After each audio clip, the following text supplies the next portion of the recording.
Okay.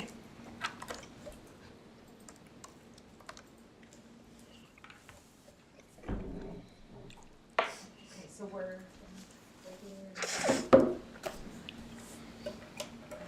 Yeah, 5 things and then we, yeah. Thank you. Good evening, everybody, and thank you to the Tuesday May for attending the Tuesday, May the 7th, 2024 regular meeting of the Council, the City of Nelson. And thank you for coming a little bit earlier today. So I'd like to acknowledge the land on which we gather is the traditional territory of the Ktunaxa, the Silks, and the Sinix people, and is home to the Métis and many diverse Aboriginal persons. We honor their connection to the lands and rivers and respect the importance of the environment to our strength as a community. And is there any introduction of late items? Seeing none, we'll move on to item number 4. Adoption of the agenda is circulated. Is there a mover? Moved by Councillor Page, seconded by Councillor Woodward. All those in favor? And that carries. Item number 5, adoption of the minutes of previous meetings. We have before us the minutes of February the 6th and March the 5th. Did anybody see any errors or omissions? Councillor Payne. I don't know if it was just my version, but on the second one, there were a lot of exclamation marks. Did anybody else get that? It must have been the way it was downloaded then for me. Maybe I should have somebody check that. being emphatic. On which one was it? The March second 5th? one. March 5th was the second set of minutes? Yep. I wrote exclamation marks. It's not a big thing. It's obviously not. Do you know where? And we can also correct that. Yeah. I just want to bring it to your attention. It just looks Like a all the little punctuation or unusual. something? I don't see it. Okay, then it must have been the way it downloaded on my computer. Yep. Thanks. That mine looks clean. Okay. Okay, thank And you. when I do the last sign off on it, I'll make sure that I don't see anything with lots of, and I'll send it back to staff if there's exclamation marks that nobody will mind having removed. So is there a mover? Councillor Woodward, I saw your hand up. Yep. Seconder? Councillor Payne. All those in favor? And that carries. Item number 6, resolution to close the meeting to the public. That's of the opinion of council that the public interest requires that persons other than members of council and staff and any approved audiences be excluded from this meeting and the meeting of council continue under section 91, I'm going to go with L, regarding the annual municipal report, and section 91E regarding land and improvements. Could I have a mover? Councillor Woodward, can I have someone second? Councillor Page. All those in favor? And that carries. Do we have an expectation of when we'll be back?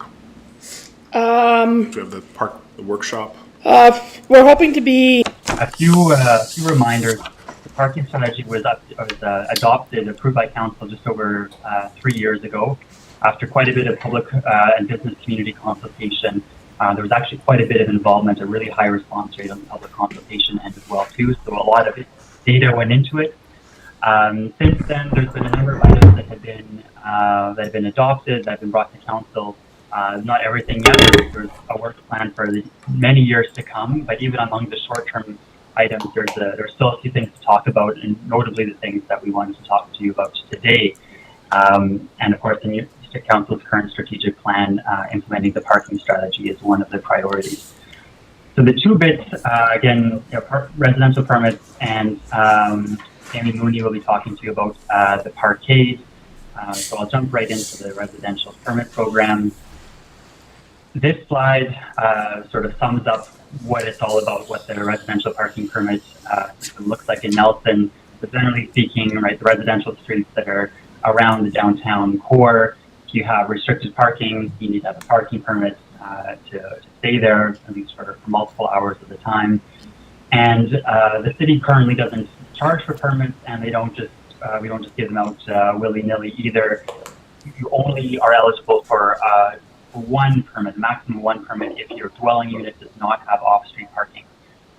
So that typically means that, if a triplex maybe has 2 spaces, well, 2 of the units are eligible for a parking permit. The third unit in the triplex is not, or a fourplex that has 1 space, well, one unit, basically the latecomers aren't going to get a permit.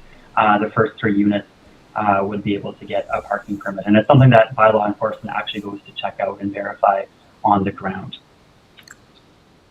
So the objectives that the parking strategy sets for the residential parking permit program specifically are around increasing enforcement so people get more value out of the permit that the city issues them by making sure that only eligible people are parking on the street. Items number 2 and 3 are basically saying that we're not giving downtown residents of that block the monopoly over parking. We're going to, allow their visitors, the city's visitors, to make use of some of that parking as well. And the 4th point is that, it's a good and it's a service. There's real estate behind parking. You're on land.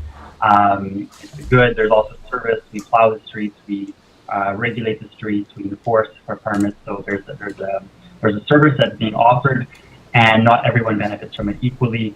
Obviously, car owners benefit from it more directly than people who are otherwise tax-paying citizens who own a home on the street who don't own a vehicle, or who potentially own fewer vehicles than their neighbors do. So therefore, an interest in shifting the cost burden from property taxes to potentially permit fees. So on this slide, there's quite a few action items around the parking permit program in the strategy. These are 4 of the key ones that haven't yet been implemented. The 2 ones in bold, number 1 and 2, are the 2 that we want to talk to you about today, because we don't have time to talk about everything. So these are really the 2 biggest ones, and the most complex ones as well, too, with a lot of trade-offs, both from a technical perspective as well as from a political perspective. So number 1, around the permit fee, the downtown parking strategy, already from 3 years ago, recommended a permit fee of $40 a year on the principle of both cost recovery and user pays. Now, of course, at $40 a year, we're really just talking about even at a conservative estimate, maybe recovering the admin costs for the actual permit issuance. So right now, the service that we provide for free is the permit application inquiries, the receiving of the application, processing of it, development services, as well as bylaw enforcement, verify on maps and or going on the ground to see if the application is eligible. Then there's the printing of the permit, there's the issuance of it, etc. So at $40 a year, we're not even talking yet about any contribution towards street maintenance or the cost of occasionally changing up parking signage. There's no money that would be going even towards potentially improving parking enforcement, nor a digital transition towards a paperless system. Right now, it's very much a paper application, and you get a paper permit at the end of it. $40 would be sort of enough to maybe more or less cover that. Of course, fees are a best practice when we have a case of scarcity, which there certainly is around parking in Nelson, as well as high demand. And both of those conditions are present. Parking fees for residential permits are really, there's no golden rule. They're really all over the place when you look at other places. There are certainly many cities, including cities bigger than Nelson, that continue to issue permits for free. That's changing with time, and these are some of the examples of many cities that do charge something for permits. Going all the way up to $1,000 in Toronto, but really we're more talking about in the range of like $35 to $100 per year for most places. So that's this first bit. Now, the second thing I want to talk to you about is the possibility of issuing a second permit. So this really came out of the public consultation that we did a few years ago, say from people who are not just 2-car families, but from house shares, right, roommate situations where they're in one dwelling unit. You have like 3 or 4 adults who are living together potentially, and they're like, I just met this person that I live with. All we do is we share rent, maybe share a kitchen and a bathroom. We all work out of town. We all do our own lives. We're not sharing a car. We have separate lives, so we only get to have one parking permit. So that's where this sort of comes from. And also the fact, as I'll talk about in a minute, that Nelson is unique for both of these things. Nelson is unique for only issuing maximum 1 permit per dwelling unit, and for only issuing a parking permit if there's no off-street space. I haven't seen any other cities that do one or the other of these things, let alone both of these things. So Nelson is quite strict, even if the permits are free at present. So of course this would respond to a demand, because there's, despite the statistic from a slide ago, there are lots of 2-car families, there's the house shares, roommates, people are asking for this. On the other hand, on many blocks, they're already oversubscribed. And by issuing more permits, we're just issuing a license to hunt. The only way you could get around that would be, for the little bullet point there, it would be to convert some of the 2-hour spaces that kind of the public at large can benefit from into resident permit-only spaces, so taking away parking at the expense of visitors and commuters, anyone else, and dedicating that for residents. On the other hand, what we know anecdotally is that some people have, some households, dwelling units have a second car now anyway, who live in these areas. Either they take a chance and get a permit occasionally, or they just don't park their car around their house during enforcement hours. So they get home at 6 p.m. and they just take that chance. So it would be a way potentially, from that point of view, of legitimizing an existing practice and taking off, the sort of burden of stress of these people who are currently just trying to dodge tickets. Nearly all cities nearly all cities actually do issue second permits, sometimes even third or fourth, in all honesty. And pretty much all cities that do that charge more or even significantly more for a second permit. So the parking strategy, Nelson's parking strategy, had a recommendation for what that cost could potentially be. Another thing, we could also keep in mind too is if council had an interest in staff exploring this possibility further and potentially coming forward with the bylaw amendment, is if there is a lot of hesitation, it could be considered potentially on a pilot project basis for a year and revoked. There's always that possibility as well too. After 1 year, it is chaotic. We could go back. So I think this is the final slide on the residential parking permits. The question is, how complicated do we want to make this for ourselves, for the city administration, for the public? When we talk about this internally and with stakeholders over the years, the solution that always kind of comes up is, well, how about we just issue second permits on blocks where there is the space? So places like on Victoria Street, where they're already oversubscribed, no other streets technically have the capacity. We don't issue as many permits as there are spaces. You can have a waiting list. You can get into all of that. So that would be one solution for managing it.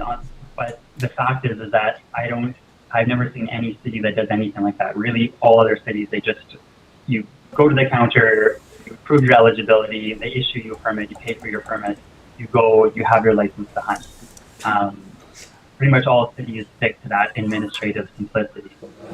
Of course, there are downsides to this as well too. We're selling something we don't have. We're risking, more cruising for parking because people are driving around in circles looking for a space. And I think the one reason that's also one factor to consider that's not on this slide that's particular to Nelson is this, ever important question of topography in Nelson. In most places, you have more or less flat neighborhoods. So when you're asking people to walk a few extra blocks potentially because they didn't find a space in front of their house, maybe it's not terrible, but it might be another consideration in Nelson's winters task to potentially worsen the parking situation by issuing second permits for senior citizens for whom it might be a lot more of a struggle to have to walk a few blocks with their groceries on the slopes in Nelson during the winter. So that's all the information I pros and cons, that I wanted to share with you on the parking permit system. I could take us some questions now or discussion, or we could have Amy do her bit on the parkade and then have a discussion around this issue afterwards. Let's take 5 minutes to see if any question pops up right now, because I kind of see these as something a little bit separate, parking on residential streets and the parkade. So, councillors, questions for Alex? I got a whole bunch. Alex, Okay. do we currently, when we issue these parking permits, only give them out so many per block? Do we actually, if I go to apply, do you drive by my house and see you have an off-street parking spot, you're one house, you don't need a street parking permit? How do we? Yeah, that's the one control that there is. Is that we look on off-street. So if you have, I'd say you live in a single-family dwelling, and you say that on your application form that you have 0 off-street parking spaces, and we don't have any data on file, say a recent building permit, etc., a recent site plan. Bylaw enforcement, when they get the chance to, they will go take a look and say, well, it looks like you do have a couple of spaces. So there's that, but there's no sort of checks or balances on the amount of street parking available. Okay, I'll just stop with that one. Councillor Tate has a couple questions. I have easy questions, but I'm just curious about your research and your experience. Are there any communities that have address-specific parking permits, meaning you can only park in front of your actual house? No, not in that sense. No, there's some cities that often where there aren't parking permits, where there are rules about technically you can only you as the homeowner or resident can park in front of your own home. Yeah, Mississauga has that. That combined with permits, no. But not combined with permits. Okay, and my second question is, from your research, has there been any municipalities recently that have incentivized the building of off-street parking? No, I have not seen anything like that, no. Okay, thanks so much. So just a point of information, where my dad lived in Cranbrook, there was definitely, he lived by the rec plexes, so they definitely restricted parking in front of those houses because they were quite impacted by, the rec plexes. But that was definitely, you had to live in that area. You had to live on those blocks to get a parking pass, and only those people were allowed to park there. So there definitely is, communities that have restricted parking for residents. Address specific. It wasn't his house, but it was that block, I believe, and I don't know if it was 2 or 3 blocks that you could park in, but definitely they were restricting it to residents of that area. So I'm not sure how they did that through. Well, he had to, he got it because of his address, so he received a parking pass for his house. Councillor Page. And if I may, we do that in Nelson currently. When you get a residential parking permit, it does have your block on it that you're sort of assigned to. There's some leeway, so it'll say the 600 block of Silica Street, and there'll be some leeway as well too. If bylaw enforcement sees you're parked around the corner because your block is full, you're not going to issue a ticket for that. But it is sort of block specific. Other cities go by zone, particularly larger cities. So you can't use your permit to park on the other side of town. Councillor Page. My question goes in the opposite direction as Councillor Tate's. In the consideration of off-street parking, have there been cities in the design of their programming who've looked to dissuade people from generating that kind of parking when it is on a front street, given that it locks away a spot? I didn't understand your question. Are there places where they're trying to create policy around not driving people to creating off-street parking versus de-incentivizing it? Yeah. Yeah, those we places. understand. Yeah. Yeah, certainly, and arguably Nelson as well too. We do have rules on new curb cuts They cut, particularly curb cuts that, a curb cut shouldn't just create one off-street parking space on the principle that, when you create a driveway, you're taking away a public space. So currently they're a bit more nuanced than that, but basically that's the idea. If you're creating a multiple car driveway where there's a net gain of spaces for the neighborhood, that can be allowed, but not just like a one little space, because then there's actually no net gain for the neighborhood.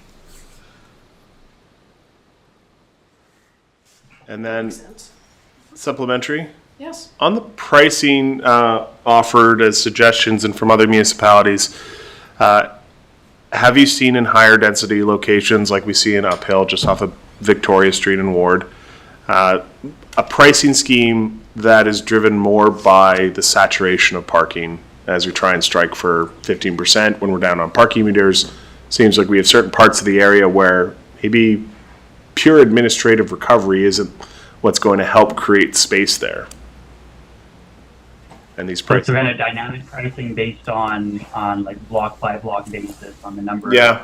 of Yeah. demands for permit, number of applications. Not quite. The most dynamic system I think I've seen is City of Vancouver in the West End specifically. They put in a system that's sort of based on market pricing, where I think they really looked into what the costs are for private. It's a totally different context. The West End, right? There's a lot of fairly empty underground, privately owned parking garages, and so they try to raise their on-street prices off of that. And there's a bit of, I think, variation between different parts of the West End. But the struggle then is keeping up, recent data as well too, and being transparent with that data, so that when people come to apply for their permit, they know how much it's going to cost them. And we have that data readily available. So I haven't seen anyone else. Okay, thanks. I'm going to take one question from Councilor Woodward, and then we're going to go to Amy's presentation. I'm just conscious of the time. Yeah. I mean, and I'll leave I'll send you my 15 questions, Alex. Hi, Alex. It's Jesse. I was wondering about the impact on residents in the blocks closest to Baker Street are definitely more impacted for finding parking than a few more blocks up and further. Do we need to customize this at all for that zone in comparison to the rest of Uphill? That would be a consideration. So kind of like what, on this slide here that's currently up, is, if we were to go down that route, for those, we'd have to take into consideration the permit applications from, say, Baker Street residences that are asking to park on Victoria Street, for example. So all of that would certainly factor in, because that's where they're parking. That's where they get a permit issued for. By and large, is on Victoria Street. So that could be part of it. Yeah, as I say, it makes it a bit more complicated to administer, but it's something we could consider for sure. We've been talking about it back and forth for a few years now internally as a possibility. There's always, like with anything, right? There's always the possibility of in Nelson's case, trickle uphill, right? Where when parking is tight closer to downtown, when people will go further uphill and further uphill, potentially to find a spot. Right. Thank you, Alex. Thank you.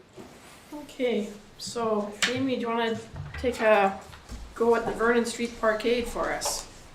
Thank you. So continuing with some objectives from the downtown parking strategy, we wanted to come to council to talk about the parkade. Currently we have 191 stalls in the parkade, of which 156 are currently allocated to monthly permit holders. The remaining stalls are available for day use. And over the last couple months, we've been doing numerous spot checks. And although the parkade monthly permits are fully subscribed, we've often noticed that it's roughly 50% vacant on any given day of the week. And as of today, I have 62 people on the wait list for a monthly permit. So this summer, the city will be implementing our mobile payment parking app, which we will be implementing first in the parkade. One, because it checks off one of our objectives from the downtown parking strategy to make payment in the parkade more user-friendly through technology, and also it will allow us to work out any bugs before we implement it citywide. Alex, you can go to the next slide. Thank you. So when we implement the mobile payment option, we also want to move away from these monthly permit holders towards day rates, not only to maximize our parking assets, and to also encourage alternative modes of transportation. So daily permits will provide an immediate financial incentive to avoid driving and trying new modes of transportation, kind of more of a you pay for the days you use. So I'll also be coming back to council later in June to update the hourly rates of the parkade, which are currently $1.50 per hour, just to be more in line with the parking meters on the street. As well, we'll keep the daily rates. We recommend to keep them at $8 a day, that to encourage commuters to use that spot. Councillor Page. So you like no monthly permits, not like a reduction, just they'd be gone. Correct. We just go to, okay. And do we have anything that we're looking at to increase signage around that area? Like $2 an hour, something. Like outside of the parkade? Yeah, Kinda. outside, yeah. We can definitely consider it, yeah. I think, if I recall from the discussions I had with some of those mobile payment vendors, I don't know if we're able to talk about it yet, but maybe not. A lot of them provide signage, so we can put up big signs saying, you go to this, get this app, or go to this site.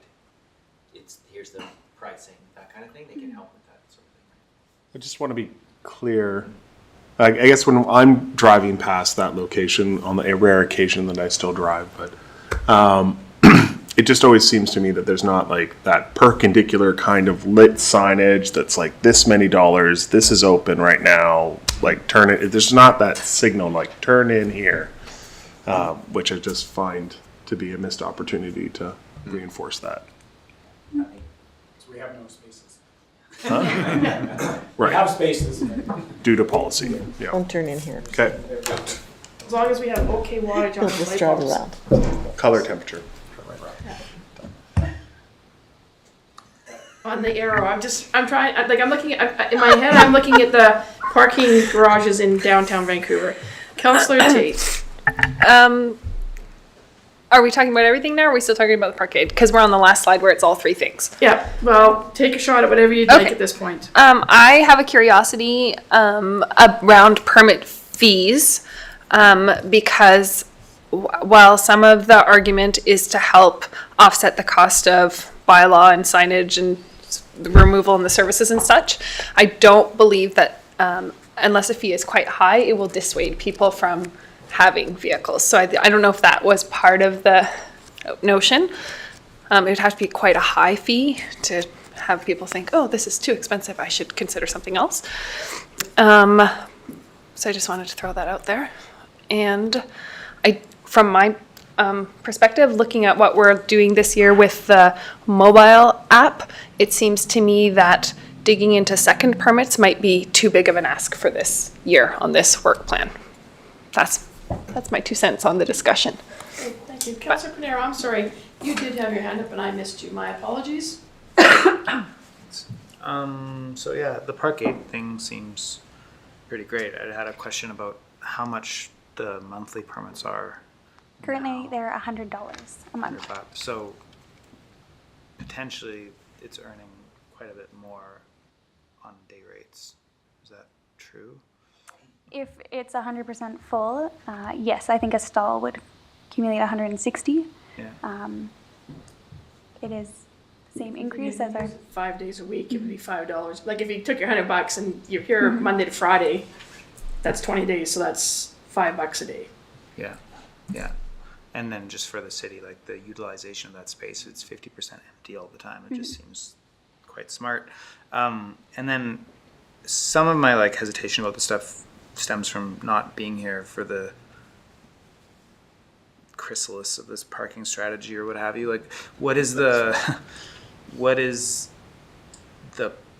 the point, for lack of a better word? Like, is it because we need money, or is it because we need to free up parking? And if it is just about the parking, I would suggest maybe like put forward, like I'm fine with just putting forward the parkade as a first step to see what happens.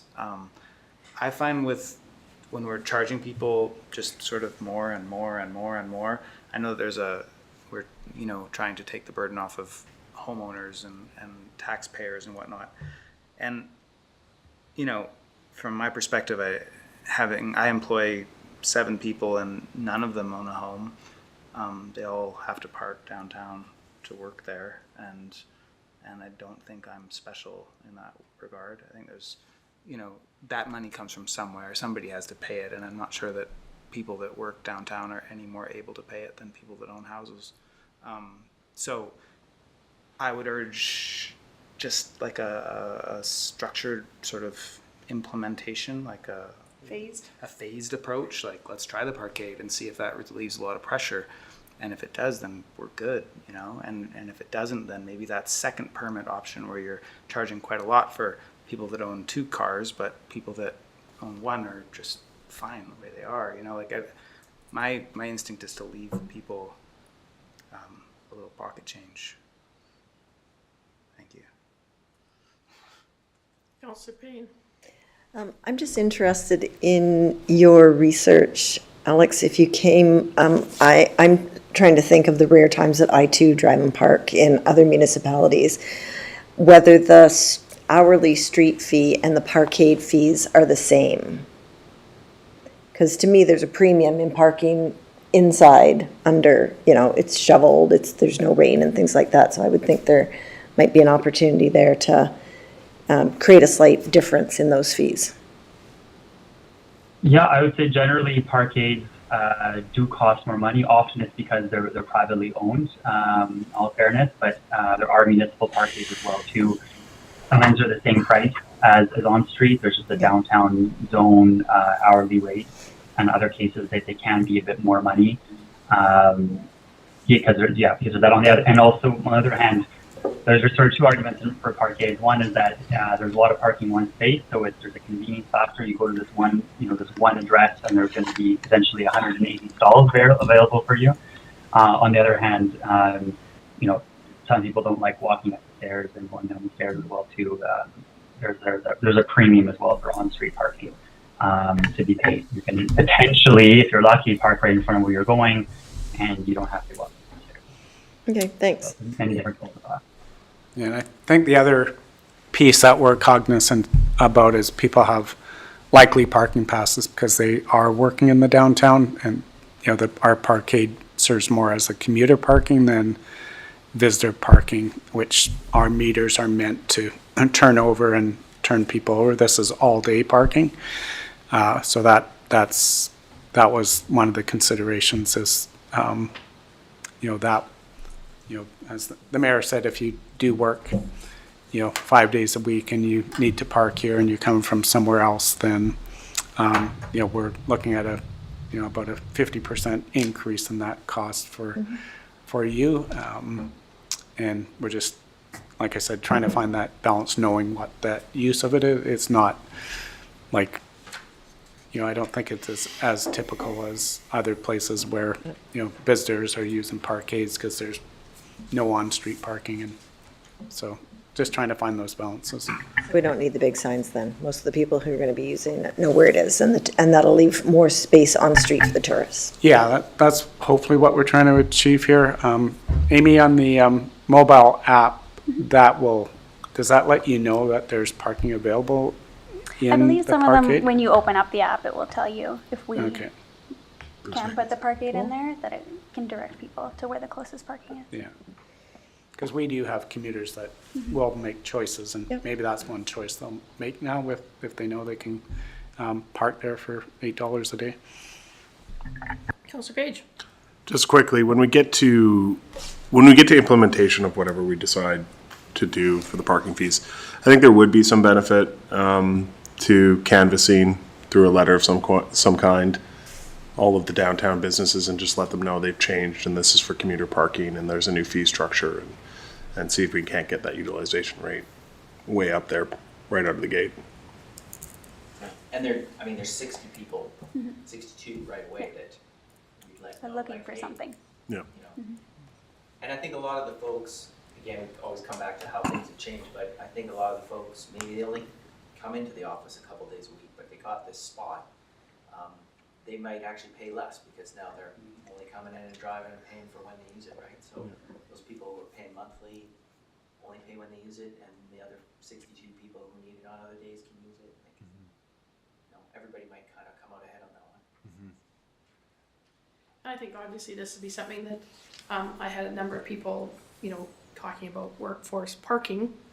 And I did suggest to them that perhaps it's an initiative that they can take to the chamber, and we do have our chamber rep here who also can deliver the message of any changes that we're doing, and particularly around that ability for all-day parking for those businesses that need it for their employees, so. And Ginger, our communications coordinator, has designed a really nice how to get around Nelson PDF, and I think that's just on our website under the nelson.ca/parking, and so it highlights different commuter areas where there's parking for no charge, $5 for Cedar Street and Lakeside, and then highlights the parkade as well. So Yeah, I drive up, just because of where I live, I drive up Cedar Street a lot, and it's often not well utilized, and that's $5 there. I mean, and it's just around the corner from everything from downtown, so. Again, being conscious of time, any further questions? And then I guess the only thing is I hear some support for, this is a workshop, but staff is asking for a bit of direction. And I would say at this junction, it seems I'm feeling that there's some comfort around looking at how we better utilize the existing parkade. And if everybody's in agreement with that we can kind of give direction to staff, because, I mean, they need to know at some point, because at some point the monthly pass holders have to be given appropriate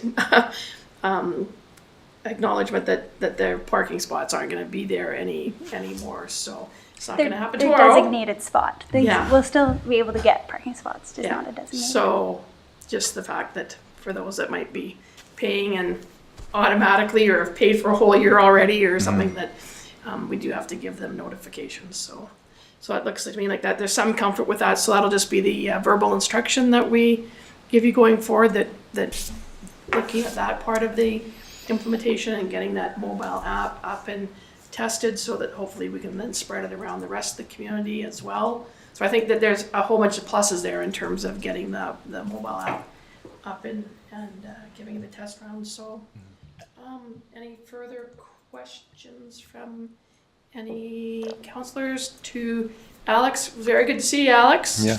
Nice to see you. Good to see you as well, too. Amy, and parking and snow. They're the two issues that never go away. So I'm sure that Alex will have you back for maybe some further updates, or if council has further questions that we put forward that we need to have some more information back on in regards to the residential parking. I'm sure we'll be seeing you again, Alex. Absolutely. So, okay, on that note, if Take we care. could have a motion to recess for dinner. Thank you. Moved by Councillor Woodward, seconded by Councillor Page. All those in favor? And all those in favor? Thank you. And we'll see everybody back at 7 o'clock. Thank you. Thanks. Good to see you all. Yeah, great to see you, Alex. Good to see you too. Well, you really brought that around, 6 o'clock, look at that. Well, she was going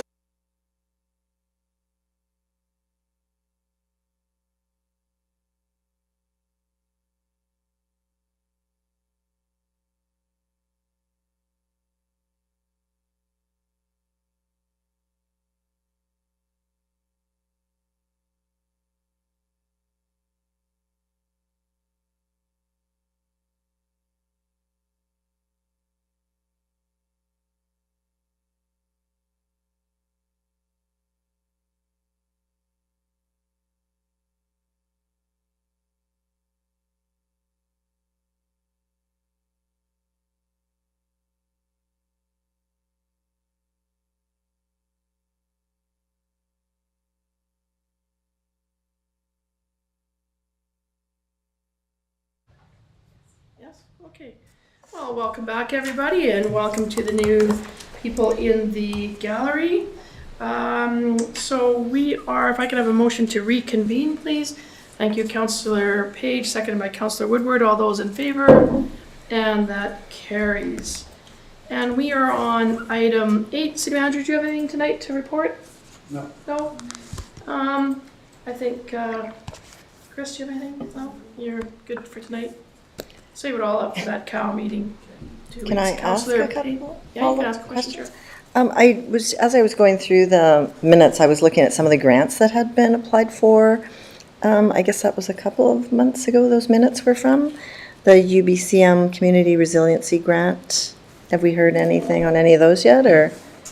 There were 2 separate ones, and then there was another one after that. Yeah, I signed off on a couple. Are these for emergency management ones? One, yeah. Yeah. So yeah, I have signed off on, I believe, 2 of those. I think we also got the $10,000 planning grant that the climate team had applied for. So yeah, so I think we got the larger. A $400,000. Yeah. So we got that. Believe so. Well, I'm excited. Yeah, I know I signed off on one for around 30,000, and I think that was Yeah. more on the. There was a planning side. 95, Emergency planning. a 400, and a 30. Yeah. Signing old minutes, and I saw that in the old minutes. Awesome. Okay, great. Yeah. I just was interested in the follow-up on that. Yeah. Always love I to had my hear good phone, I news would ask Jeff, but. when somebody else gives us money. I know it's our own money coming back, but whatever. We don't mind coming back to us. Totally happy when it comes back to us. Yeah. And even somebody else is sharing That's true. every so often. So, councillors, anybody have anything that they'd like to report? Councillor Woodward. Well, many of us went to Selkirk College homeless, it was summit, rural homeless summit, and it was very educational, lots of good information, lots of good connections. I did notice as a municipal councillor that there was kind of a piece, and they actually addressed it, that there needs to be more communication between the Tri-Cities and the regional district in terms of like tackling more of these issues on a regional level. That is very complicated on how you do that. And of course, Selkirk College was just doing more of a local, that's what you call it, like a local scene. It's not so much, they're not advocating for local government, but it was definitely brought up quite a bit about what local government could actually tackle realistically. I think I kept talking about that realism of budget and budget implications and what it means for us. And so that was good to kind of talk with people who maybe didn't have a lot of experience in municipal government, and they're sharing their experiences in the social sector. So I felt like there was a good sharing of knowledge, and it was really well done. I mean, they worked very hard at putting together. I'm sure Councillor King was there. Councillor Tate was there. Can I ask you a question, Councillor? Yeah. Did you notice anybody from any of the regional districts? Because of course there would be, that covers the area that you're talking about there in terms of the Tri-Cities, also covers the RDCK and the RDKB. And did you notice any rural directors? Thank you. No. But it definitely was talked about in terms of, these issues are so large for individual small municipalities to try to tackle. And so, I had some really good conversations with the mayor of Trail, and she was very interested in this idea of, can we meet as a Tri-Cities? And because homeless populations, of course, move between the Tri-Cities. And so anyways, I found it was a really good information session and really good networking. And I think Selkirk College putting it together. I'm sure the other 2 councillors might want to talk about it too. And just so you know, I do meet with the other 2 mayors, and we've had a few meetings since this council was elected, and basically we meet mainly to talk about healthcare. So Yes, thank you. Councillor Payne? report? Yeah. So I will add that I was there on the Monday night as well when Guy Felicella, I think I'm pronouncing that correctly, he was the keynote speaker after a lovely meal that we were at the Colombo Lodge, which was a fascinating heritage experience. Yeah, really enjoyed that. And it was interesting to learn that there had been 17 government leaders registered. Not, I don't think 100% were there, but there were quite a few that we had a chance to network with. Interior Health was there, BC Housing was there, people with lived and living experience, as well as many of the healthcare workers and support, social service workers. I want to mention the corporate officer, Sarah, was there. And Yeah, the as GM. well as our GM were there. So in addition to that, we also had staff. Well, there was staff from Castlegar as well. I'm not sure. Yeah, so I felt it was a great mix and a great presentation. But this Guy Felicella told his story about his 20 years down on Vancouver's east side. And it was interesting how he arrived there and fascinating how he moved forward into a different way of being. He is doing a documentary. So there's a documentary that will be coming out, seemed rather shortly, but in the meantime, he does have a couple of TED Talks if you want to hear some of his experience and his, I guess you would say, words of wisdom going forward. So all in all, it was an excellent event. What I really like about the Selkirk event is that it is all about action.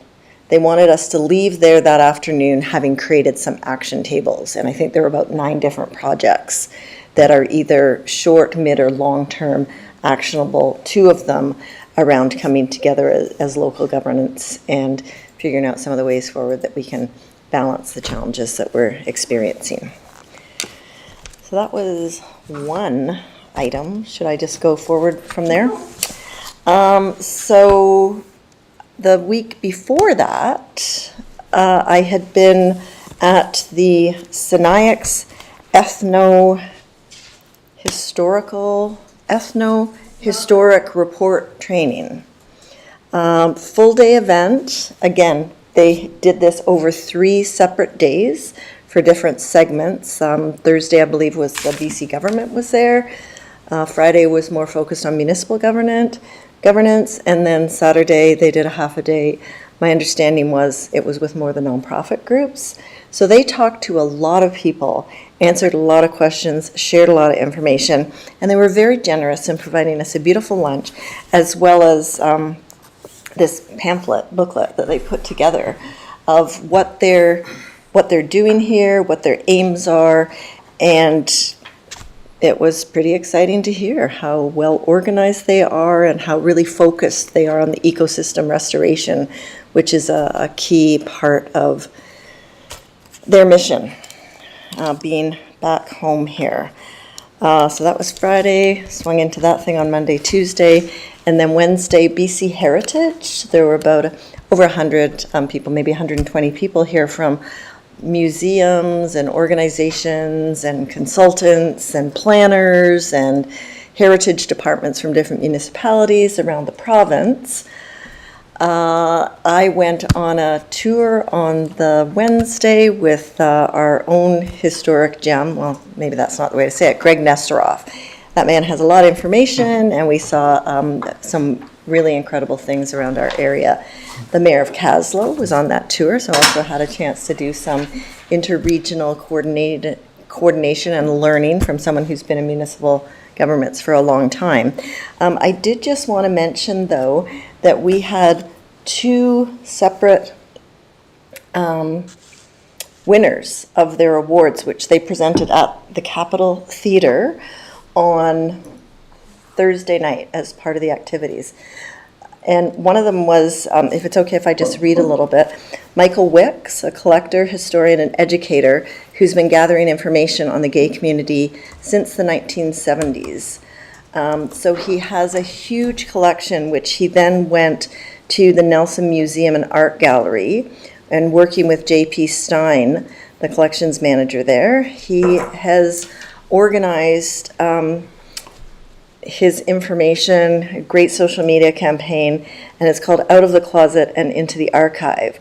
So now a lot of other individuals are bringing forward their memorabilia and information and history and putting that together. So pretty fascinating in our, I always call it our little town sometimes, to have a collection that really spans decades and a vast geographic area as well. That was in, volunteer. The other one that won under the small but mighty category is the Hume Hotel Ghost Sign Restoration. Is anyone familiar with We the gave them sign that. that was? We gave them the You Heritage did. Award Yeah. this last So year. just a reminder that they have won at BC Heritage as well. So Ryan Martin and the rest of his team was there to collect that. So that was pretty exciting. The Moyi, a little further afield, but they won for some specific restoration work that they had done on that historic paddleboat. Yeah, just Yeah. hard to describe They've a done piece some of excellent- history that has, and when they describe just how much work it needs, as many of the heritage events. But the highlight of the tour for me, I forgot to mention this, if you haven't been in the Masons Hall in Caslow, it's worth making the trip to Caslow for. Never saw anything like that in my life. They got the original wallpaper from 1912. Who knew? Yeah, and then I was fortunate enough, along with Councillor Tate, to be invited by the Child Care Resource, CCRR is how I know them, but through Kootenai Kids, the Child Care Resource, I don't know what the other R is for. They had an appreciation dinner for the early childhood educators. That was really, really lovely. So we got to sit and chat with them, and Emily Anderson's, one of the people from her office, not Sarah. Oh man, I should have written that down. Anna, thank you. Was also there, so we had an opportunity to, convey how appreciated that whole sector is, and, in my opinion, probably undercompensated. But I think the government's working on that, and we can always encourage them to do a little bit more. Then I think the mayor's going to report on the other significant event that we attended this weekend as well, which was another honor in our city. It's just pretty amazing to me. Any other councillors? Yeah, I'll jump in. Good. I think the most significant, if I just roll back here a little bit, is the regional district has passed its climate action plan with some caveats around costing and business plans coming forward. Maybe some extra wording to reiterate other wording that was already present in the policy, but the intent was made clear, so the actions have been accepted, and now we'll move more through the process of doing the actions. So lots of engagement there. A lot of people showed up. It's the April meeting. It's the first meeting that's recorded, which is something we had talked about a lot at this council, but now regional district board meetings are recorded and posted on their YouTube. April's the 1st. We had quite a huge showing of the public, both for and against, and you can see that all play out in the video. Lots of great comments from everybody around. So it took a year, but I think there was real value in the dialogue and people at least having a good chance to get their minds wrapped around the issue. The only other thing that I've got popping out of my notes here is the conversations at the NADP around childcare, and that was not a pun that was intended, but we're doing additional work and looking to bring together a committee of stakeholders, follow some best practices to get a sense of where childcare spaces need some support, where there's some planning that needs to happen, where there's some support that needs to happen. But that's one of the strategic priorities for this year for the NADP, so it continues to be work that we're doing. Otherwise, I don't have anything popping out of my notes. Kids, they're terrible for putting those little Legos up their noses. I tell you, that's a common come to the emergency room issue. Sounds like some government regulations needed. Yeah. Bigger Legos. Any other counselors? Okay, so a couple things. I want to thank Counselor Payne for filling in for me this month. I was away at the beginning of May, and so she did bring opening remarks to the West Kootenay Child Care Dinner and the Heritage BC conference. And I guess the trade-off for that was that when I was at Vancouver at the meetings I was at, I got to bend the ear of Premier Eby regarding housing, and I also had the opportunity to speak with Minister Dix around some healthcare issues. So it was a good meeting for me to be in Vancouver, to have this opportunity to talk with some of the ministers. The other thing here, as I'm just looking, because I've now scribbled all over these pages, is I think quite a few of us were actually at the Synetics training. I think Jesse, you were at it, were you not? Did I see there? I saw you, Kate, I was at it myself, and also Chris Johnson and Sarah were there for the day. So it was a very good presentation on the ethnohistory of the Synetics in this region. And then this last, what Councillor Payne was talking about, both her and I were at the sort of, he had officially already gotten his award for the Medal of Good Citizenship, Jim Sawada, but this was the opportunity for the local community to come out and recognize him, and it was part of the Sakura Hanamai Cherry Blossom Festival event that they always put on down at Cottonwood Falls in the beautiful Friendship Garden that we have there. And it was a wonderful opportunity to be able to say a few words about Mr. Sawada, who I've known, it seems to me, all my life, because Sawada Construction was around in Nelson for years and years and years. And then his retirement project was to keep building. And we see the wonderful work in the park, and his children and some of his grandchildren were here to partake in the celebration. And so it was held in the Ron Gun Club, and it was lots of fun. It was actually quite a good turnout. And so I also gave a shout out to John Armstrong, who is the president of the Isuzu group here in town, who's done a great amount of work of keeping that front and center for all of the city to see and get involved with. And that group has just returned from a wonderful exchange to Japan, and they will be coming. Leslie, you'll tell me, because you have all these things in your calendar. I believe the exchange from Japan is coming in August, I want to say. So we look forward to being able to host that delegation coming from our sister city at that time. So that is it. I think I got us up to yesterday. Something happened? No. Today, of course, Councillor Payne and I were both at the Nelson Fentanyl Task Force meeting this morning.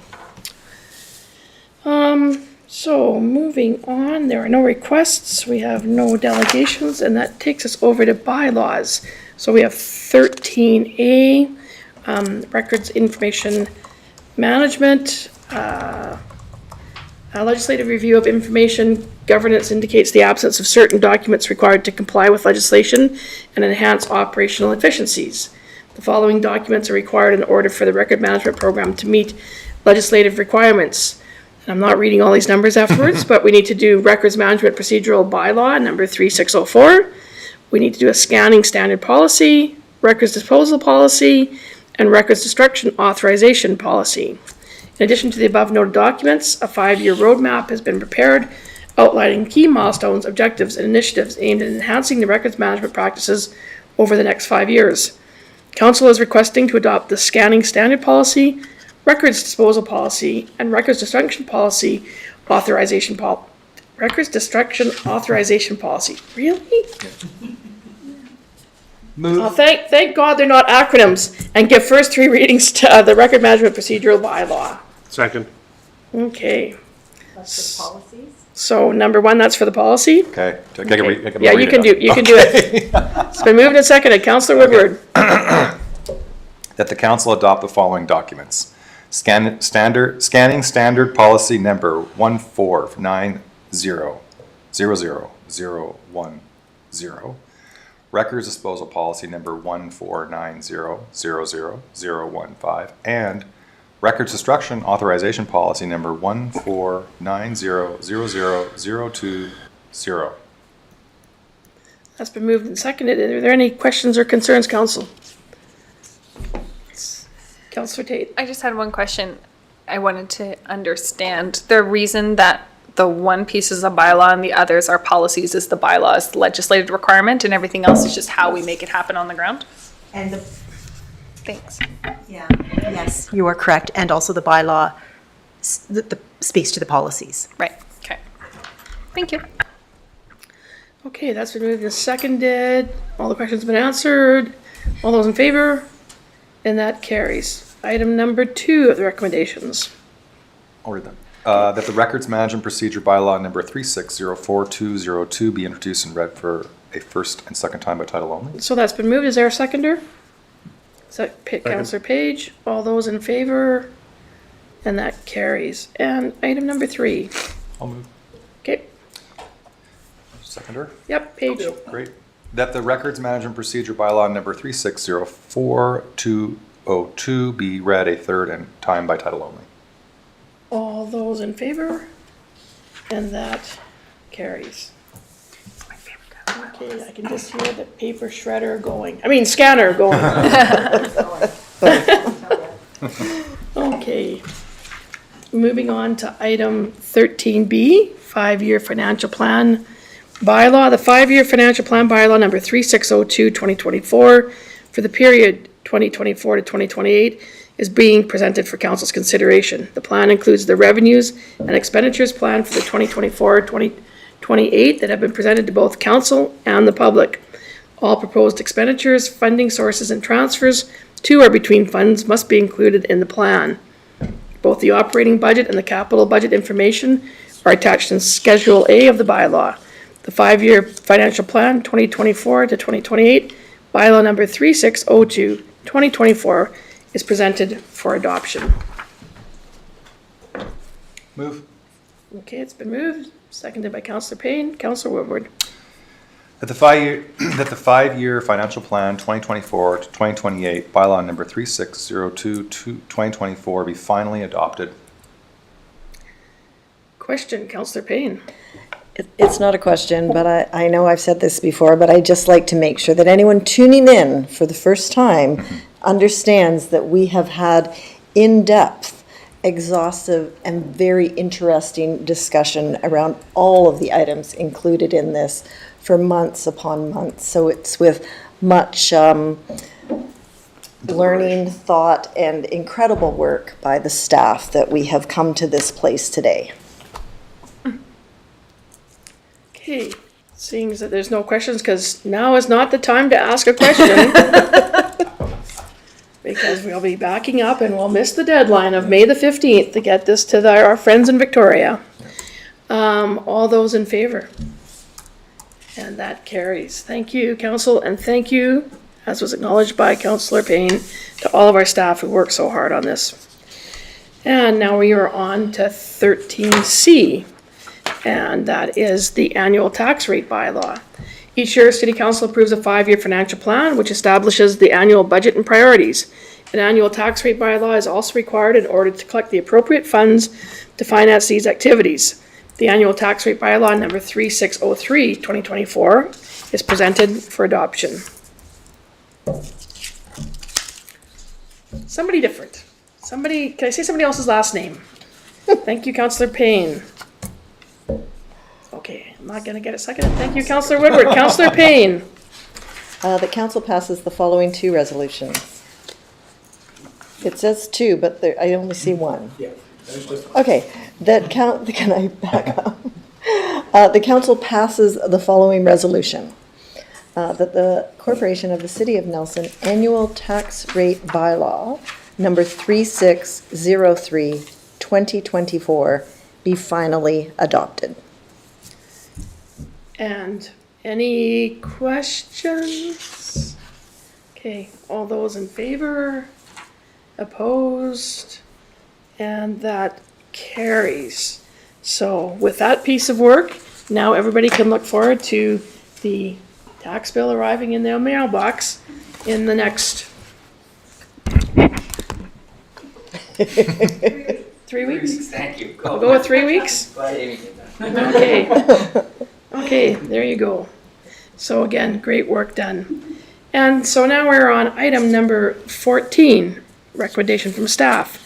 Service Agreement Policy 057011000010. The proposed service agreement policy provides a comprehensive framework for the City of Nelson to support nonprofit organizations across various sectors, including arts, culture, sports, and economic development. This policy establishes clear guidelines for service agreements, outlining eligibility criteria, application procedures, terms, fund disbursement, and evaluation methods. It emphasizes transparency and accountability in the allotment of public funds and aims to foster community development by promoting a diverse range of activities, from cultural enrichment to athletic programs and economic initiatives. Council is requested to approve the service agreement policy. So, did you want to? Yeah, sure. I just want to give a little bit of an overview of the policy. The policy formalizes our support for nonprofit organizations in how we provide a service agreement. So the eligibility criteria, organizations must be nonprofit or charitable, funded by the city, and operate within city-owned facilities. And they also must align with city-endorsed programs. So that kind of narrows down who can apply for a service agreement, which I think is important. Otherwise, it would be open to all, and every organization could potentially come forward and request one. It's also, the term is also for 10 years, which allows for certain nonprofit organizations to sort of leverage the funding that council is committing to when they apply for other funding. So that is one of the things that we've heard as a request from certain organizations. The funds would be dispersed 2 times per year. So throughout the year, council will receive an update from that nonprofit organization that is eligible for our service agreement or has been given one.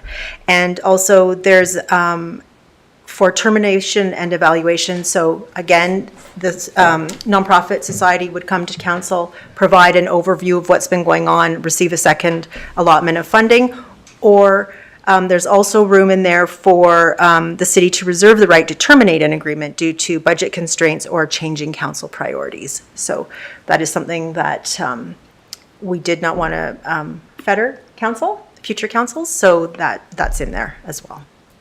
And that's sort of my overview of the policy.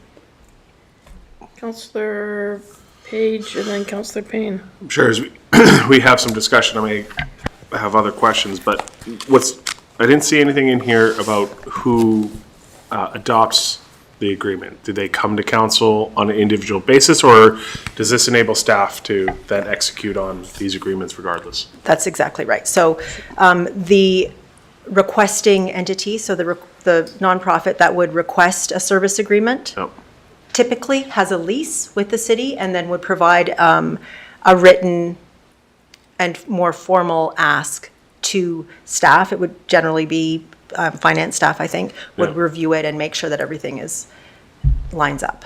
And so, would make the final decision about whether or not a service agreement would be provided. Would be with staff? Yes. Yeah, So yeah. that's where the policy comes in. So council would do the higher level policy work. Okay.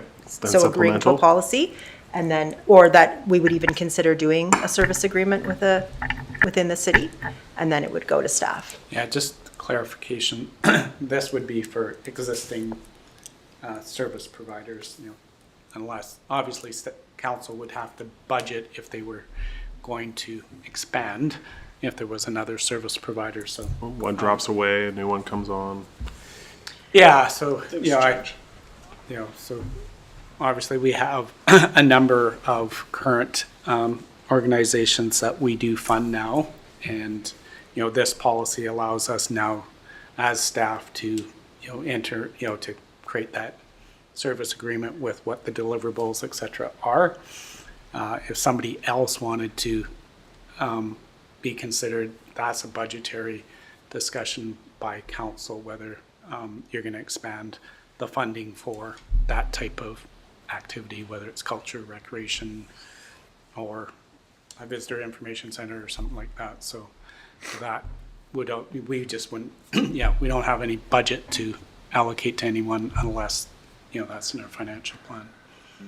So just so that's clear, it's not staff that are going to say, oh, we're going to add 5 more nonprofits into service agreements with commitment of council of certain funding. That would always have to come back to council. Councillor Payne, then Councillor Tate.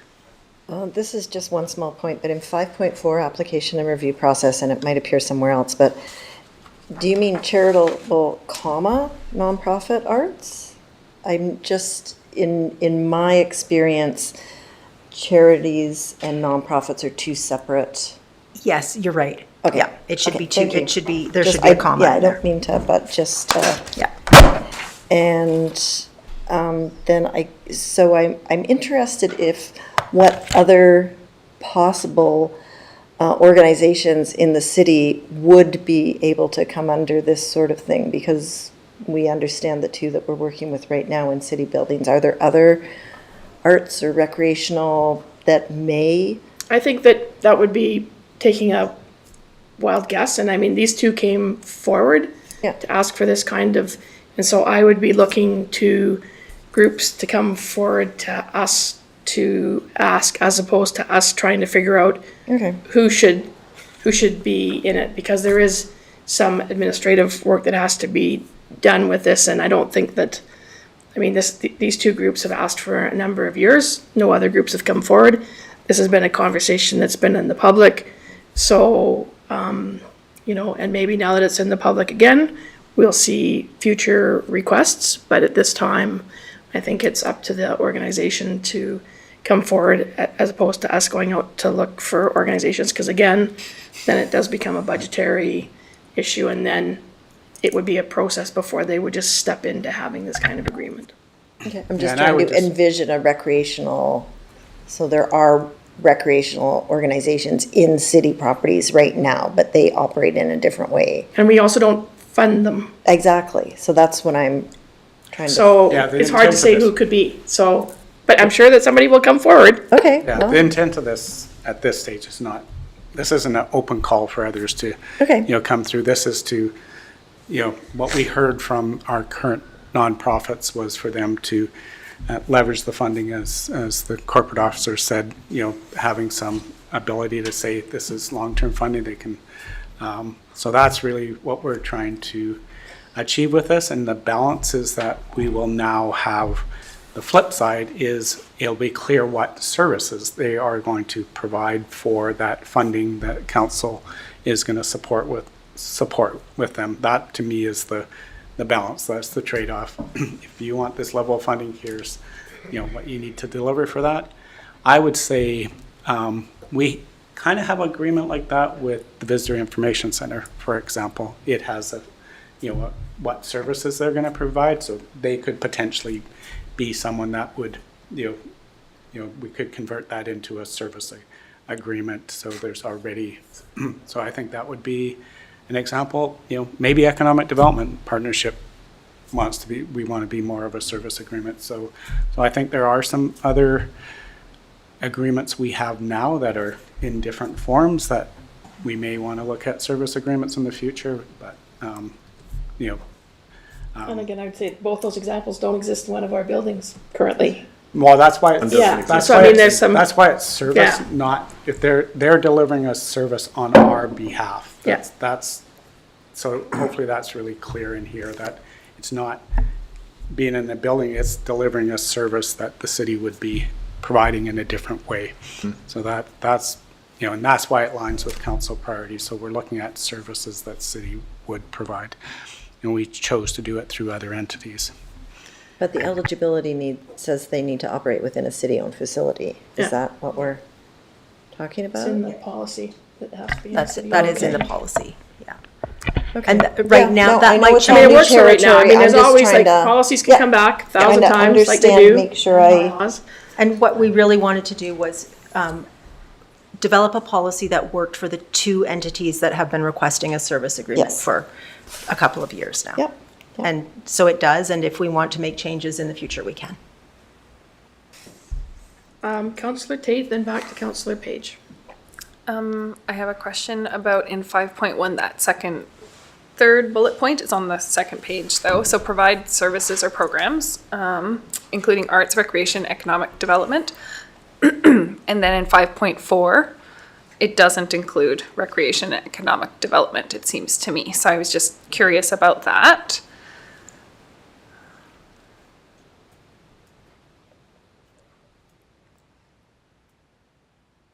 In the first bullet of 5.4? Right.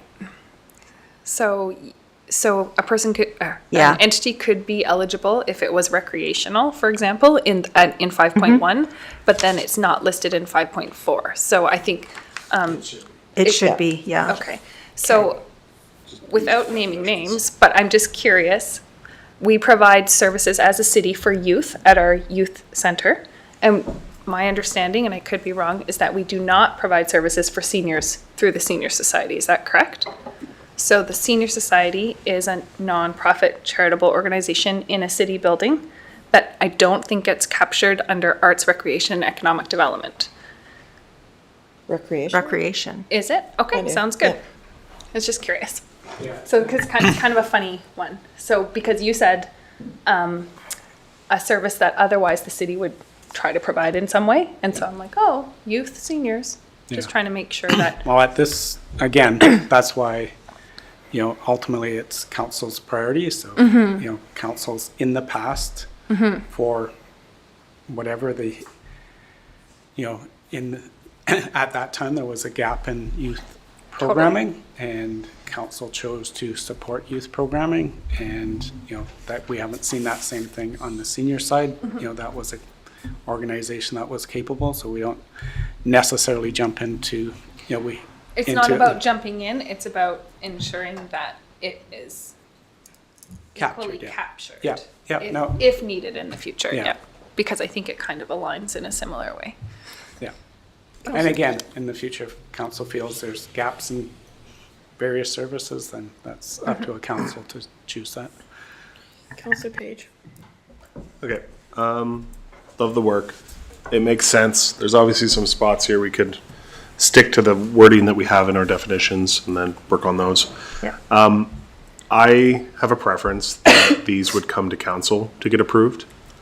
I would have a preference, and I just don't know where my colleagues are at with it, but I'd have a preference to strengthen the termination part. Like if we've agreed to do it at this table, that yes, there's consideration, maybe it takes a supermajority or makes it difficult. So I just struggle with setting up that there's a long-term funding agreement, but then there's 4 years later or 2 years later, there's some shift in council, and then someone decides there's a budgetary constraint, and then it's gone. And I think in both cases, how can we not have unfettered, how can we keep that power, but maybe raise the bar of what it takes to pull it out? Because obviously at the 10-year mark, as I think about this, is it more appropriate to be an 8-year term to kind of capture 2 cycles and wherever those may land, as opposed to a 10-year term that could fall completely outside of 2 complete terms before any council looks at it? One of the issues, I think there's a couple things there. One, you can always look at it. If you think there's something going wrong, you can always look at it. You have. For sure. Yeah, You have the budget prerogative to bring problems. it back to the table. Yep. The other thing is that my understanding, and I'll just look at Stephanie because I can't ask her to talk, is that my understanding, and I've heard this multiple times now in different places I've been, is that 10 years now seems to be the standard for many grantors to give money. So that's why we're not doing it on a political cycle. Fair enough. We're doing it on the fact that for some major donors, because I think of things that probably happened, no doubt, during COVID, because we can blame COVID for everything, but that some organizations have not managed to exist and are financially somewhat unstable. And grantors don't want to give money away to something that they don't think is going to be there. And so I have heard from sports, I've heard from arts, I've heard from every sector, is that 10 years seems to be the current sweet spot, particularly if you're going after substantive grants from grantors. Okay, that's fair on the termination side. What of the Continuation. the council actually Yeah, I being just the think- approval body for these agreements to be in place? I just think, it's not, you have to, if you, careful how I say this, I think it's fair to, whoever gets elected, and I get they can change things. That's if, someone gets elected on whatever, the majority to manage finances more, and that should be, the elector has chosen that, and I think you need to trust in your colleagues and not fetter their rights to make appropriate decisions, just as no one's fettered your rights to make you might want to fund them more. So I think you just want to be careful for that. I think we've funded these organizations, or councils have, for a long time, and I think you need to trust that, that the people that run believe in the organizations we have, and those organizations are accountable to the public and show great value, and I think it's been, there's a long history of showing that trust in the elected officials that our public chooses to elect. So trying to, disrupt that ability, I just don't know if that's, what you want to do for, future councils. I think you have to trust your electorate elects people that have good values. Follow-up? The question, yeah. Again, it comes down to establishing long-term agreements and having those be vested in an external organization that's making long-term planning decisions based on that. And so if this is a business arrangement, there would usually be exit clauses and things to compensate should things be terminated early. And so that's where that kind of comes from, less of the fettering, but more we get to choose. When you pair it with, we get to choose, does this align with our strategy or not? Does it come back to staff for approval? That's the junction where those new councils get an opportunity. So that's really my third point as I roll it back. Does this make more sense to bring these agreements for final adoption to our table as opposed to leaving this entire policy with staff? Well, our hope is it's clear what those terms in that agreement would be. Really, we're the ones that are legalizing or, putting in legalese as opposed to, so that's the intent. That's why if we're not going to do a policy, then if you're going to approve all the contracts, we might as well not do a policy and we just bring individual contracts back. That was part of the discussion, as whether or not the policy was needed for these two groups, because potentially an agreement could have been made with them. I think what the policy now allows to do is that it does contemplate that there could be some other entity that this kind of agreement would work for them very well. And then in that case, you're getting it back to the table anyways. So the staff isn't going into any future agreements with any other entity before it comes back here. But in the terms of these two, we really didn't need to, we could have just had an agreement, a service agreement without a policy. I think the policy gives you some ability to contemplate at a future time for a future council that there would be others, and when others came to apply, they would be coming back, just the way these have been coming for. This is the part I'm trying to get clarity on, and I'm not sure we're there. For 2 years, these groups have been coming to ask us for this agreement. No, and I get that. I get why we're doing this. If there were new groups coming forward, Yeah. Council would see the request during budget, would they not? Yeah. So that would would sort be of seeing be your opportunity to say yay or nay, considering with the policy considering the policy. Yeah. While So- considering it. So they would have to come and say, here's the service we want to provide, this is what it looks like, here's how much funding we want. That's a budgetary discussion. If council approved that, then we would follow our standard process. It would be a 10-year agreement. It would be for, there'd be inflationary increases. There would be these termination clauses does that kind of? No, and I appreciate it would come at budget, Okay. certainly, I've been around long enough to Yeah. know we would see it then as much as everything else. I just look at this policy and I think if someone new was to come along the pipe and there's a contemplation that has to go on there at this table of whether or not we agree that service agreement is in fact taking our strategic goal down the path, right? So I think there's an opportunity to weigh in there. And I think there's some value in having it be a separate decision that we're making that feeds into our budgetary cycle as opposed to being lumped in with everything else. If we're making a 10-year agreement over the span of time. Yeah, well, we're never right? entering into a 10-year agreement unless you've already approved the funding for it. So when they could present at any time Yeah. during the year, and and it would be referred to budget Yeah. to decide whether you were going to fund it, right? Yeah, I think, to be clear, it's not that you would see it after the fact, oh, here it is, it's reflected in the budget of a decision that was already made. You would have to approve that budget increase, whether it's in the middle of the year or at budget time, before any agreement is entered into. So you do have that ability to review the entity and that commitment before any, documents are signed off on or anything like that. I have a suggestion that I think might massage what you're getting at.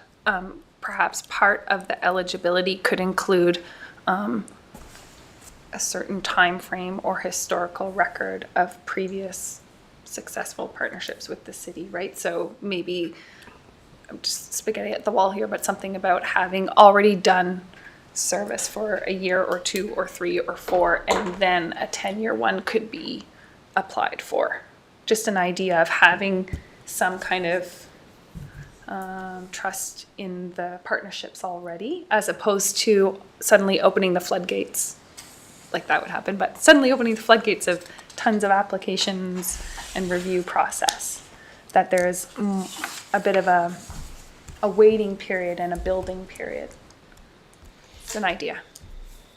I think council controls all that. I think that you start to then develop a policy. It just, my experience is that you're developing a policy then that becomes very prescriptive in terms of having a group. If say the Cube somehow, that we own the Cube and they wanted to have a service agreement, like we've heard from the Cube for 4 years now, and we know that they're developing a business case, and eventually they'll have I don't see somebody showing up here on January 3rd when we're having a budget discussion saying, I want a service agreement. All the better to have it in policy. That you can't just show up on January 3rd and Well, say you have a service agreement policy. But when you I look at want all one. of the things that are in this policy, I think you're covered. You are not coming here and suddenly going to be getting a service agreement. I mean, it's taken the Capitol Theater, I believe this is year 3, and we're just, because we tried to develop a policy instead of just saying, let's just have a different kind of lease agreement and we'll call it a service agreement. But that's not written in here that you have to ask 3 years in a row. I hear what you're saying. You're saying, but we've heard about this for a long, long time. But I don't read it in here. And so I think there's an opportunity to add that type of a caveat.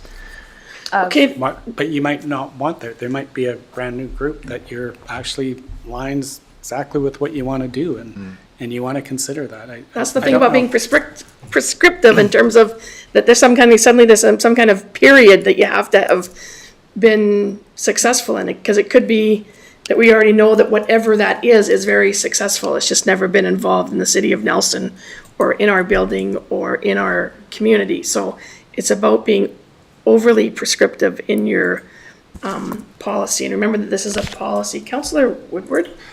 Thank you. I would just say that we should put our trust in, as the city manager says, in the elected process, and you need, at this table, you need 4 people to say yay or nay. And, you know, that's a fairly wide grouping of people. And so if a group came along that really did align and the council was like, you know, 4 or 5 people were like, this is great, they should get a 10-year. Because then they take that 10-year agreement and are able to get a whole bunch of funding. But if they had to wait, if there was like a waiting period, they might not get off the ground. So I would say going back to just trusting that the electorate puts council here and council makes a good decision for the city, and we have a policy now. And I would just go with that kind of trust. So, But Councillor Tate, I understand what you're saying. I Oh, totally get it. I just feel like the stopgap is here at this table, where we have wholesome discussion, we talk about it, we vote on it. I agree, bring the stopgap to this table Councillor for approval. Payne. I just have 2 small things, I believe. So 5.2, term of the agreement. Is renewal implicit in what's stated here, or does that need to be added? I'm assuming that at the end of 10 years. I think it would be just like a lease where it could continue on with both parties' agreement, but there may be some things after 10 years that you want to massage because it is about the entity providing certain services to the city, right? That we've identified with them. So it would be a new agreement then? It So definitely A new would be, service yeah, agreement, it would be a new service agreement. Okay, so, but leases are just renewed with new terms? No, but only Leases are not renewed with new terms? well, They end as well. there is And there's a Yeah, but you terms. generally, I'm just familiar with having that option of renewal, so that's not something that we're going to consider here. Again, it just, to me, speaks to the longevity of the commitment to the organization. But my second Well, the question, intent would be to renew at the end of 10 years. Both parties, you know, if they're performing, you would enter that's into what I'm saying, it is implicit then. Yeah, That's what we're, yeah. okay. There's So no we requirement feel it to. doesn't need to be stated. Yeah, I don't think there's any requirement to. However, you know, Okay, obviously, and- if the service is still being provided in a way that council supports, because you always need to support it financially, and you know, if those things are happening, then yes, you would be looking at renewing. Policy says you renew for, you know, in effect, implicitly for another 10 years, right? Okay, great. Second question? Does heritage need to be mentioned? Like, in many municipalities, I have just learned that, you know, heritage and culture are not always sitting under the same department, organization, whatever. Does it need to be mentioned separately? Or, So that would also, in 5.4, where Councillor Tate asked if we could massage it a bit so that it included arts, recreation, economic development, and heritage. yeah, so heritage is mentioned in a couple of Yes, it places. is. So That's just to maybe make some changes Make it to make sure consistent, all yep. of those things flow through. Yeah, collapse, just use the definition termed and make sure the definition is updated with the list.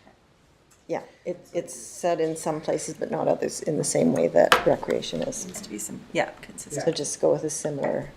Okay, I'm just going to, for expedience sake here, I'm going to ask a question. And one is, I'm trying to gauge whether or not there's any satisfaction around this. I sort of feel that some people maybe aren't happy with this policy the way it is and want some other safeguards built into it. And if that is such, then I would ask for a motion to refer, which is fine. We can send this back to staff and see it again.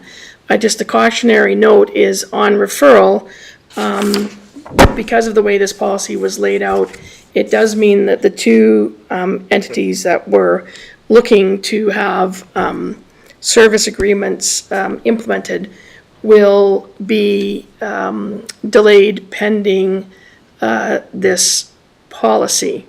So that would be my only concern going forward on the notion of referral, if it's not passed the way it is with the small housekeeping items of arts, culture, recreation, heritage, and whatever we added to the sentence. So Councillor Page. I would have comfort just putting the question on the amendment that the agreements come for council for adoption, and then pass the policy as amended, and just have a vote on whether the rest of the table would like to actually approve these on an individual basis when they're generated. That's my only real question. Okay, but then we don't need to have a policy. Yeah. No, there needs to be a policy on who, where, and what in the scaffolding, but when it's done and drawn up, then like that's the part I think we should say yes to it when it's finished. But I will leave it to the discretion of the council, because I think that that's just busy work. Sorry, I'll just call it what I think it is. Councillor Payne. I guess that helps me understand better. So once this policy is in place, then the next step is to actually craft the agreements with the two organizations that are named currently. And we don't need to wait until the next budget cycle to do that. So then the funding that's already set aside just gets to them in a different way.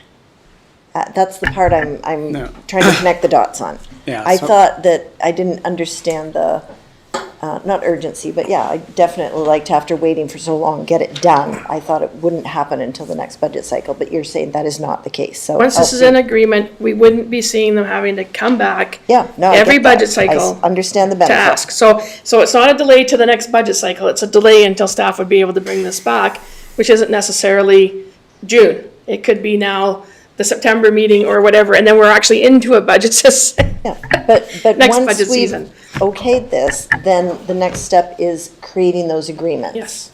Based on this policy and getting things started with service agreements. Yes. That's what I wasn't clear on. I'd like to move this. I'm going to move this. Is yours? Is there a seconder? Oh, yeah, second, yes. Okay. Go. That council adopts a service agreement policy number 05700010. Okay, it's been moved and seconded. Is there any further discussion, councillors? Councillor Payne. So I've heard that one of the reasons to have this is that so we give the stability to these organizations with the 10-year term so that when they go out for different granting, that granting organization feels more comfortable in the long-term relationship. Then the other thing I heard is that when a new council comes in, they have the opportunity to terminate the agreement. Is that correct?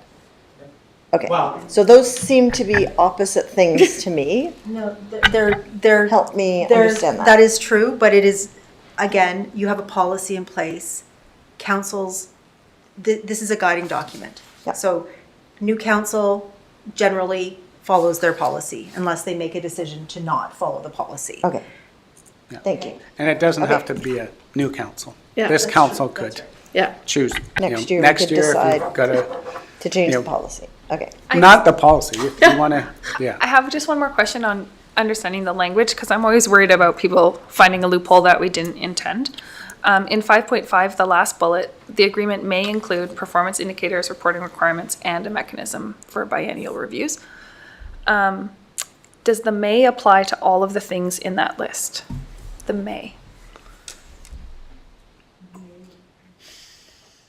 Because it says may, because if it does, I read it to say it may include a mechanism for biennial reviews.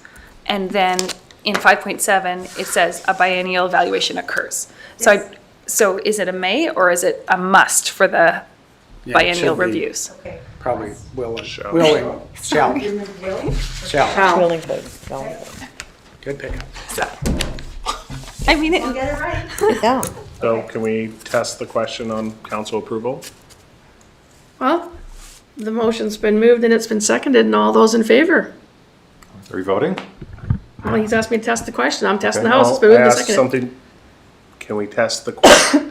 Can we test the question on whether council should approve these? Now, I I think it- appreciate it might be busy work for the presumptive ones that are through, but as we go forward with new asks that may be considered, I would like to ask my colleagues whether or not they want to approve these agreements that come up every 10 years. Well, we're But they're not we're gonna, unclear. you're gonna get to see. Yeah. I don't understand, Councillor Page, I'm having difficulty with, if you come with a proposal, you are going to be vetted, you might say, by the 7 people at the table. You are not suddenly going to just get a stamp and say, you now have a 10-year agreement. I'm struggling with where this policy is missing that opportunity. So, Okay. Councillor Where is it in the policy? Pinero, So just so I'm understanding it, right? Policy is to streamline the two agreements that we generally have now that are constantly being reimagined and redone and require a lot of legwork. And every new person or organization that does come through this will have to fall within these constraints of this policy, but that doesn't mean they're approved. If it's new, it's still coming here, isn't that true? yes. Yes. So, Policy. It's a but budget it's, request. wouldn't it be like implied quite obviously? Well, we cannot, if it's not in your financial plan, we cannot, Yeah, Enter it into doesn't an exist agreement. formally, it has to be approved. yeah, it's, So if Your it financial- exists formally, it's approved because it's there. If it's not there, it's new. So it needs to, like, there's no money for that if it's not already, I know, if there's I get not that. already money for that, right? So I just don't quite, like, again, I think I kind of maybe agree with the mayor in the sense that, like, what's the point of having it if we don't have it, if we're not using it for that purpose. And then with the 2 ones that we already do have a relationship with, I think those relationships are fairly long-standing and would benefit from this. Like, anyway, that's the only other thing that's clearly a bit true is that right at the beginning, under benefits, it says establishes a clear and fair process for providing financial and operational support to eligible nonprofit organizations. It doesn't mean they'll be approved. And then in the disadvantages, it says potentially leads to perceptions of unfairness or bias. So those seem to be like 2 things that are the same but different on both sides a little bit, and it's clearly being played out in this conversation a little maybe. But maybe the answer is just to make this so airtight that those perceptions of unfairness or bias can't exist. I don't know. I think the perception of the unfairness is because, well, how come they get 10 Yeah. full years? Yeah. That's Yeah, but I mean, even like what I understand is that nobody gets, like even in a lease, if something's not working, Yeah. you reimagine that lease. Yeah. Like you can renegotiate. A lease isn't. It's really just it's an understanding, but there's also an understanding that things change, and if the bottom drops out of whatever situation that we're in with whatever organization, it's going to be reimagined, it'll come here. renegotiated. Yeah, They're it'll gonna come back here. It'll be here on the table. so- Yeah, I think that it's not 10 years. 10 years just gives everybody, like, if everything's going well, we know we don't have to worry about it for 10 years. If it's not going well, we're going to worry about it, and it's going to come back. So I don't think that we're giving up any control unless I'm wrong. Well, I would tend to agree with you, just about to call you Dr. Pinero. There you go. Yes, please. Councillor Pinero. So, So, it's on the table. it's on the table, second, Yeah, it's been moved and Been seconded. seconded. And do you feel that you've heard from your council colleagues? I would just say that when we're in the midst of all the budgetary discussions and there's all the line items flying back and forth, that for me, from a decision architecture standpoint, having a request come to council say, do you want to enter into this service agreement with this potential new organization in a city facility with all the other parameters we put around it, I think there's a more political clearness to the fact that we're adding to the plate and we're saying, yes, we will support. Then you get to budgets and you still go through the same list and you say that where that falls in line with everything. I think that's clearer to me. I think it'd be clear to the public, and I think it'd be clear to what the process is if when we're entering into these, even we're at the 10 years, we have those discussions. Do we want to continue to support in this way, this service agreement as it's being enacted in our community? And I think those are political conversations, not necessary operational staff decisions. And it's the big piece for me for the approval is it's really capturing that this does align with the strategic plan that the council has passed, that we're implementing this because we do see the value and how it's being aligned. And we have the discussion about how that fits best. And that's why I'm just saying, I think when these come, it's not about the busy work. It might be busy work for the presumptives, but it might not be busy work for the new ones. And so I know there's still going to be an opportunity inside of a large budget process to still have that ask, but I think there's more clarity when it comes to the table and says, yes, we will, and then follow through with our normal process. Can I just I think we're getting bogged down between the agreement, which is what would come out of The policy. Approving that this is a service we want to support as a council. So that first part, what we're talking about here is once this is met, either because we're already funding those folks, so we were talking about 2 of us, but there's 5 or 6 folks we're funding on an annual basis under here that are clearly eligible to, to fall under this policy. It'll turn into an agreement with a schedule that says here's all the services they provide. So I don't think it's the agreement that really you're concerned about. It's what the service they're bringing forward that they would like to get funded for at a certain level you want to see before we enter into agreement, which is, is the intent here is, and, we're hearing you that you don't want to see that as a line item. You want to see a presentation by that group to justify that. So that part, yes, that will happen. The intent of this is to, once you made that decision, to be able to convert that into an agreement. So staff has the right to convert it into agreement. We're not asking for the right to, decide what that service is or whether it's justified or whatever. That's not what this is. That's not the intent of this at all. The intent is once that decision's made, we can now use these rules to put it into an actual agreement. So hopefully, if that helps. Okay. Okay, so council, the question's been moved and seconded, and I would like to call the question. So all those in favor of acceptance of this policy with the small housekeeping changes, and look at that, it passes unanimously. Okay. I don't know, were you testing whether or not I knew my rules? Yeah, Councillor Payne. We're now on item 15. He didn't want to get home too early. We're now on item 15, and that's information items, including minutes. So if we could start, we have minutes here from the NAEDP, the Public Library, the Cultural Development Committee, and the Public Library. Is there any of those that anyone sees fit to pull out for discussion, or would somebody like to move them in totality? I'll move them in totality. Okay, so items 1 through 4 have been moved, and do I have a seconder? Seconded by Councillor Pinero, and so move for receipt of information. All those in favor? 1, 2, 3. Okay, I'll be in favor, and we're good. And that passes. Next item is items from finance and development services. Is there anything there that anybody wanted to pull out to discuss separately, or to move both items at once?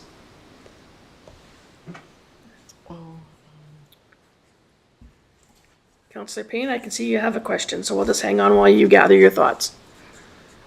No, I just thought that it was relevant to point out, we did hear some concerns from residents when the SHMU legislation went through, the multi-units, that we would be overwhelmed with applications for high density within our neighborhoods. And so far, looking at the development services report, it does not appear that that is happening. So hopefully that will assuage the concern of people who felt we wouldn't have enough water or sewage or all of those things that we're pretty comfortable with right now. I hope it definitely will lead to some Gentle density, but I don't feel we're going to be overwhelmed, and it doesn't look like from the statistics that will be the case. Yeah, and I think as, Development Services communicated at the time, we have that zoning already in areas in the city, and we haven't seen that happen, so, and even our laneway housing uptake isn't, huge, right, so. And I think it's really important to continue to deliver the message that this is not a requirement. This is maximal density per unit. It's not that you have to suddenly build to this. You can still build or not build a home or residence. So we are on to Finance and Development Services. Did anybody see anything there that they need to pull out separately? Okay, so those are going to be moved as a group. So moved by Councillor Tate, seconded by Councillor Woodward. All those in favor of receipt for information, and that carries. Thank you, Council. So that takes us through that, and that there was no notices of motion, no late items, and so if I could have a motion to move back in camera. Councillor Woodward, seconded by Councillor Payne. Thank you. And we'll just take a minute to go back in camera.